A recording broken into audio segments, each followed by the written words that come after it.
ಈ ವಾರ ಅಂತ್ಯದಲ್ಲಿ ನಮ್ಮನ್ನ ದೆಹಲಿ ಕರೀತಾರೆ ಅನ್ನುವಂತಹ ನಿರೀಕ್ಷೆಯಲ್ಲಿ ಸಿಎಂ ಮತ್ತು ಡಿಸಿಎಂ ಇದ್ದಾರೆ. ಒಂದು ವೇಳೆ ಈಗ ಮಾತುಕತೆ ಕರೀದೇ ಇದ್ರೆ ಇನ್ನೂ ಒಂದೆರಡು ವಾರಗಳ ಕಾಲ ಸೈಲೆಂಟ್ ಆಗಿರೋಣ ಅನ್ನೋ ಲೆಕ್ಕಾಚಾರ. ಅಲ್ಲಿ ತನಕ ಸಿಎಂ ಮತ್ತು ಡಿಸಿಎಂ ಇಬ್ಬರೂ ಕೂಡ ಬಹಿರಂಗ ಹೇಳಿಕೆ ನೀಡದಂತೆ ಎಚ್ಚರಿಕೆಯನ್ನು ವಹಿಸ್ತಾರೆ. ಅಪ್ಪಿತಪ್ಪಿ ಎಚ್ಚರ ತಪ್ಪಿದ್ರೂ ಇಬ್ಬರಿಗೂ ಸಂಕಷ್ಟನೇ, ಡೇಂಜರಸ್ ಅಲರಮ್ಮೆ ಅದು. ಕಾಂಗ್ರೆಸ್ ಹೈಕಮಾಂಡ್ನ ನಡೆ ಕುತೂಹಲಕ್ಕೆ ಕಾರಣ ಆಗ್ತಾ ಇದೆ.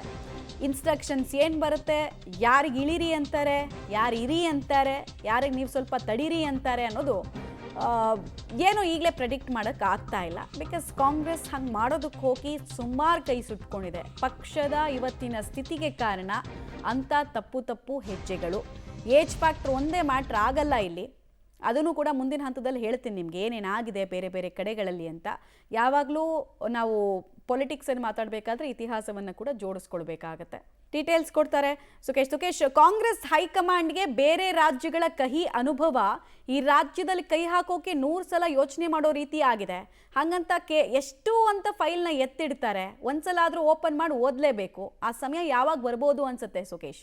ಮಮತಾ, ಬಹುತೇಕ ಸಂಕ್ರಾಂತಿಯ ನಂತರ ಫೈಲನ್ನು ಎತ್ಕೊಳ್ಳೇಬೇಕಾಗುತ್ತೆ ಕೈಗೆ. ಅದಕ್ಕಿಂತ ಜಾಸ್ತಿ ಎಳೆದಾಡುತ್ತೆ ಅಂತ ಅನ್ನಿಸ್ತಾ ಇಲ್ಲ. ಆದರೆ ಕೆಲವು ಸಿನಾರಿಯೋಗಳನ್ನ ನೋಡ್ತಾ ಇದ್ದರೆ, ಆದರೆ ಅಲ್ಲಿವರೆಗೆ ಎಲ್ಲವೂ ಕೂಡ ಒಂದು ತಹಬಂದಿಯಲ್ಲಿ ಇತ್ತು ಅನ್ನುವಂಥ ರೀತಿಯಲ್ಲಿ ಅಥವಾ ಇದೆ ಅನ್ನುವಂಥ ರೀತಿಯಲ್ಲಿ ಬಿಂಬಿಸಬೇಕಾದಂಥ ಅನಿವಾರ್ಯತೆ ಕಾಂಗ್ರೆಸ್ ಹೈಕಮಾಂಡ್ಗೂ ಇದೆ.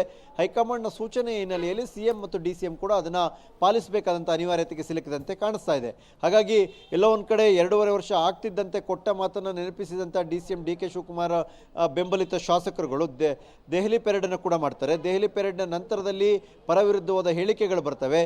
ಅದು ಪೀಕಿಗೆ ಹೋಗುವಂಥದ್ದು ಒಂದು ವರ್ಲ್ಡ್ ಪವರ್ ಆ್ಯಂಡ್ ವರ್ಲ್ಡ್ ಪವರ್ನ ಪೋಸ್ಟರ್ ಏನು ಬರುತ್ತೆ, ಆ ಪೋಸ್ಟ್ರು, ಅದಕ್ಕೆ ಆನಂತರ ಮುಖ್ಯಮಂತ್ರಿಗಳು ಕೊಟ್ಟಂಥ ಒಂದು ಕೌಂಟರ್ ಪೋಸ್ಟ್ ಏನಿದೆ, ಅಲ್ಲಿಗೆ ಒಂದು ಗೊತ್ತಾಗುತ್ತೆ ಕಾಂಗ್ರೆಸ್ ಹೈಕಮಾಂಡ್ಗೆ, ಇದು ದೊಡ್ಡ ಮಟ್ಟಕ್ಕೆ ಹೋಗಿ ನಿಲ್ಲುತ್ತೆ. ಈಗ ಇದಕ್ಕೆ ಈಗಲೇ ಒಂದು ಬ್ರೇಕ್ ಹಾಕದಿದ್ರೆ, ತಾತ್ಕಾಲಿಕ ಸ್ಪೀಡ್ ಬ್ರೇಕರ್ನ ಹಾಕದೇ ಇದ್ದರೆ ಇದು ಕಷ್ಟಕರವಾದ ಹಂತಕ್ಕೆ ಹೋಗುತ್ತೆ ಅನ್ನೋ ಕಾರಣಕ್ಕಾಗಿ ಅವರು ಎಂಟ್ರಿ ಕೊಟ್ಟಿದ್ದು. ಅದರ ಪ್ರತಿಫಲವೇ ದಿಢೀರ್ ಅಂತ ಹೇಳಿ ಮಾರನೇ ದಿನ ಬೆಳಿಗ್ಗೆ ಒಂದು ಬ್ರೇಕ್ಫಾಸ್ಟನ್ನು ಮಾಡ್ತಾರೆ ಇಬ್ಬರು ಒಟ್ಟಿಗೆ ಕೂತ್ಕೊಂಡು. ಆ ಬ್ರೇಕ್ಫಾಸ್ಟ್ ಕೊಟ್ಟಂಥ ಸಂದೇಶ ಏನು ಅಂದರೆ, ನಾವಿಬ್ಬರು ಒಗ್ಗಟ್ಟಲ್ಲಿ ಇದ್ದೀವಿ ಅಂತ. ಅದರಿಂದ ಮುಂದುವರೆದ ಭಾಗವಾಗಿ ಒಗ್ಗಟ್ಟಲ್ಲಿದ್ದೀವಿ ಅಂತ ತೋರಿಸ್ಕೊಳ್ಳೋಕ್ಕೆ ನಾವಿಬ್ಬರು ಸೇರಿ ಏನು ಇನ್ನೊಂದಷ್ಟು ಬೆಳವಣಿಗೆಗಳು ಮಾಡೋಣ ಅಂದರೆ ಅದು ಇವರಿಬ್ಬರೇ ಮಾಡಿದ ತೀರ್ಮಾನ ಆಗಿರುತ್ತೆ. ಅದರ ಮುಂದುವರೆದ ಭಾಗವಾಗಿ ಇವತ್ತಿನ ಬ್ರೇಕ್ಫಾಸ್ಟ್ಗೆ ಸಿಎಂ ಸಿದ್ದರಾಮಯ್ಯ ಅವರು ಡಿಸಿಎಂ ಡಿ.ಕೆ. ಶಿವಕುಮಾರ್ ಅವರ ನಿವಾಸಕ್ಕೆ ಸದಾಶಿವನಗರಕ್ಕೆ ಬರ್ತಾ ಇರುವಂಥದ್ದು. ಹಾಗಾಗಿ ಇಲ್ಲಿ ಬಂದ ಕೂಡಲೇ ಮತ್ತಷ್ಟು ಗಟ್ಟಿ ಆಯಿತು ಇಬ್ಬರ ಸ್ನೇಹ, ಅಥವಾ ಸರ್ಕಾರವನ್ನು ಅಧಿಕಾರಕ್ಕೆ ತರಲಿಕ್ಕೆ ಇಬ್ಬರು ಕೈ ಹಿಡ್ಕೊಂಡು ಜೋಡೆತ್ತಿನಂತೆ ಏನು ಹೋಗ್ತಾ ಇದ್ರು. ಆ ಸಂದರ್ಭದಲ್ಲಿ ಇದ್ದಂಥ ವಿಶ್ವಾಸವೇ ಪರಸ್ಪರ ಉಳ್ಕೊಂಡಿದೆ ಅಂತ ಹೇಳಲಿಕ್ಕೆ ಸಾಧ್ಯ ಇಲ್ಲ. ಆದರೆ ಮೇಲ್ನೋಟಕ್ಕೆ ಅದನ್ನು ತೋರಿಸುವ ಪ್ರಯತ್ನವಂತೂ ಇಬ್ಬರು ಸೇರಿ ಮಾಡದಂತೆ ಕಾಣಿಸ್ತಾ ಇದೆ ಮಮತಾ.